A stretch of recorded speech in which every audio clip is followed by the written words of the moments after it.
জল পড়ে যাবে মাম্মা। গৃহবধূদের ও মহিলাদের আর্থিকভাবে স্বনির্ভর করে তোলা কৃষক বন্ধু প্রকল্প উদ্দেশ্য হচ্ছে কৃষকদের আর্থিক অনুদান এবং 2 লক্ষ টাকার জীবন বীমা।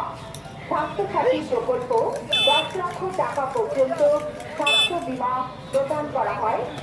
মধুপুর গ্রাম পঞ্চায়েতের পক্ষ থেকে মেলায় আগত দর্শনার্থীদের অনুরোধ, আপনারা রাজ্য সরকারের এই সুরক্ষা প্রকল্পগুলি সম্পর্কে অবহিত হন। প্রয়োজনে গ্রাম পঞ্চায়েত কার্যালয়ে যোগাযোগ করুন।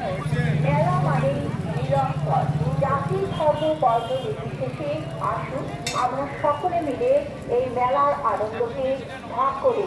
মেলার পরিবেশকে সুস্থ রাখুন, যেখানে সেখানে আবর্জনা করবেন না। পরিবেশকে দূষণমুক্ত করতে প্লাস্টিক এবং থার্মোকল ব্যবহার বন্ধ করুন। মেলার শান্তি শৃঙ্খলা রক্ষা আমাদের শুভেচ্ছা এবং অভিনন্দন। মেলায় শান্তি শৃঙ্খলা বজায় রাখুন।